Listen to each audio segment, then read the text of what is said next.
Salut la team, dans le workout de cette semaine, je partage avec vous un gros renforcement sur les fléchisseurs de hanches que j'ai fait. Les fléchisseurs de hanches, c'est hyper intéressant pour la gymnastique et en plus c'est un muscle qui est un peu faible chez moi.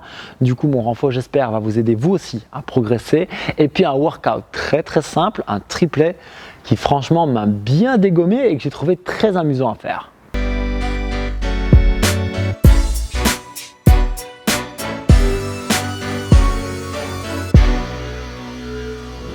Guys, avant de démarrer, une petite dédicace à la marque Taurus. Taurus, c'est une marque française.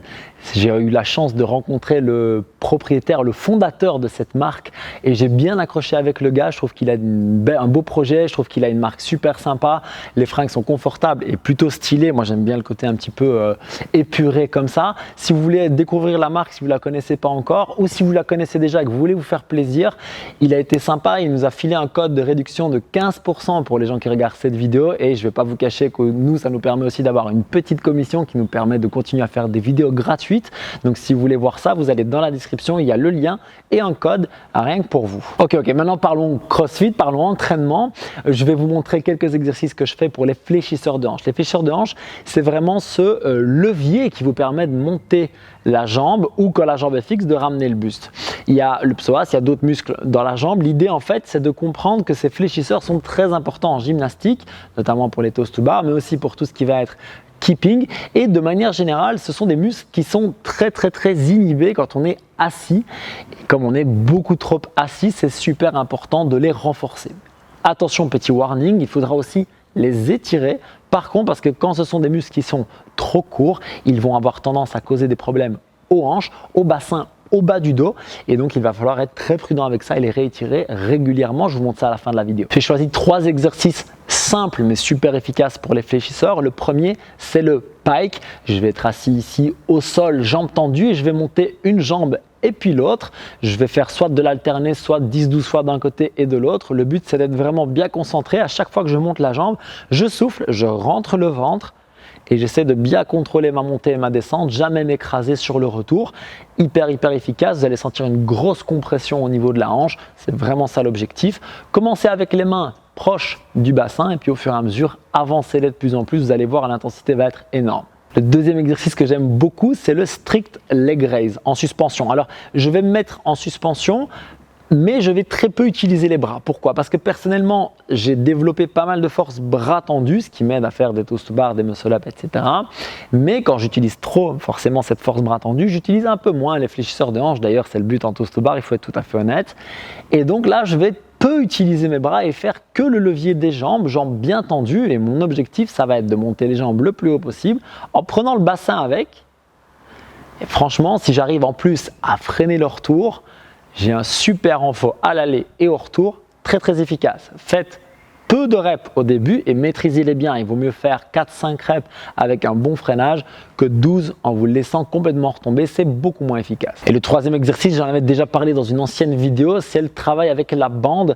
Je vais venir vraiment ici tirer la bande attachée au niveau du genou, en position 4 pattes ou en planche si vous préférez. Et le principe, ça va être de vraiment venir créer cette compression de niveau au niveau de la hanche, mais de laisser le dos absolument neutre. L'erreur, c'est de faire ceci, tirer le genou et arrondir le dos. C'est vraiment ce que je veux éviter. Le dos reste tout à fait neutre. Ce n'est pas un travail des lombaires et du bassin, c'est vraiment que les fléchisseurs de hanches qu'on engage. Pour tous ces exercices, je vous recommande de faire 3 à 4 séries, tant que vous gardez la qualité, prenez du repos mais assez court. L'objectif, ça va être de quand même aussi créer de la fatigue musculaire. Donc des repos de 30 à 45 secondes, c'est très bien. Par contre, entre les blocs de 4-5 séries ou 3-4 séries, faites alors plutôt 2 minutes de repos pour être sûr de quand même bien récupérer et d'avoir de la qualité lors du suivant. Et le choix des fléchisseurs de hanches n'est pas tout à fait au hasard puisqu'on va avoir des toes to bar ou des knee raise dans le Metcon que je vous explique maintenant. Le Metcon, c'est un AMRAP de 11 minutes. Je le trouve très simple, mais franchement, je me suis régalé à le faire. Ce principe de flexion, extension, vous allez voir, je trouve que ça crée des bonnes sensations physiques. Le premier exercice, c'est donc 11 toes to bar ou knee raise. À vous de voir l'option qui vous convient. Dans les deux cas, soyez certain d'être actif au niveau des mains et de garder un bon mouvement bien régulier.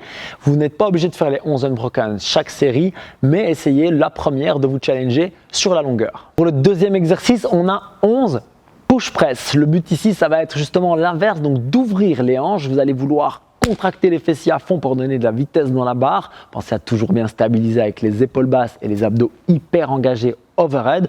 Vous pouvez rebondir en bas, pour moi ça pose pas de problème à partir du moment où vous êtes en sécurité, ça veut dire le dos droit et le dip sur les talons. Ça c'est vraiment le petit truc que mon pote Kevin Kassmaker m'a bien appris en haltéro, le dip sur les talons pour garder une trajectoire bien verticale et pas avancer la barre. Du coup moins de problèmes de dos et aussi une meilleure trajectoire, ça veut dire un meilleur jerk. Et pour terminer, 11 box jump, vous réglez la hauteur comme vous voulez, mais l'objectif ça va être de faire quand même pas mal de tours, pas mal de reps. Donc mettez-vous à une hauteur qui vous challenge, mais qui ne vous empêche pas que ça aille vite, que ça roule, que ça glisse, que ça coule et que vous puissiez faire plein de tours. Alright? À vous de voir. Perso, je vais être sur la hauteur moyenne, c'est la hauteur qui me convient bien pour faire beaucoup de reps. J'espère que ça vous ira aussi. Et pour les filles, vous pouvez adapter soit avec la hauteur plus basse, et si vous n'êtes pas encore trop habitué à sauter, mettez des plaques et prenez une hauteur qui vous convient. Un bon truc pour ce workout, c'est de démarrer, je vais dire à 80%, il y a quand même 11 minutes de travail à faire et vous observez le temps que vous faites sur le premier round. Vous allez peut-être faire 1 minute 30, 2 minutes, 2 minutes 30, peu importe, c'est votre rythme. Et ce que vous allez faire, c'est tenir ça pendant encore 2 rounds, ça fera 3. Et pour la suite, vous allez essayer d'ajuster. Donc, est-ce que je peux accélérer? Si oui, c'est le moment. Si maintenant je dois maîtriser un petit peu et peut-être même ralentir pour pouvoir finir en force, faites-le. Le jeu, ça va être de terminer les 2 dernières minutes. On va vouloir cogner et là, par contre, aller chercher plus qu'au départ. Mettez de l'intensité et amusez-vous sur ce workout. Dites-moi en commentaire si vous a plu, peut-être votre score si ça vous intéresse, la charge que vous avez utilisée pour les push press. Et surtout, moi, ce qui m'intéresse le plus, c'est les sensations. Comment vous êtes senti sur le workout. Ça me permet du coup de vous créer des nouvelles choses, d'améliorer notre programmation et de manière générale, de devenir un meilleur coach. Quand tout ça c'est fait, vous allez passer à un petit massage et surtout un étirement. Alors attention, cet étirement de fléchisseur de hanche, je vous recommande de le faire plutôt plusieurs heures après. Si vous entraînez le soir, faites-le le lendemain matin. Si vous entraînez le matin, vous pouvez le faire le soir juste avant de dormir. En plus, ça va soulager le bas du dos. C'est top. On va faire tout simplement une grande fente avant et on va venir dégager justement toute cette zone des fléchisseurs de hanche comme je vous montre ici. Pensez à bien respirer et idéalement vous allez contracter la fesse du côté que vous voulez étirer. Donc par exemple ici j'ai la jambe droite derrière, je vais contracter la fesse droite pour augmenter l'étirement avec le bras overhead. C'est très intéressant. Tenez les positions longtemps. Au moins 1 minute par côté et idéalement même vous allez faire 3 séquences 1, 2, 1, 2, 1, 2, 3 séquences de chaque côté, c'est super efficace comme étirement. Guys, continuez à partager avec moi vos idées de workout of the week, vos idées d'exercices et vos questions sur ces exercices. Ça me permet aussi moi d'essayer des choses et de vous les proposer sur cette chaîne. Je vous retrouve très bientôt pour d'autres entraînements comme celui-ci pour s'entraîner dur et intelligemment, avoir des résultats et aussi de la longévité. Je vous retrouve bientôt. Peace.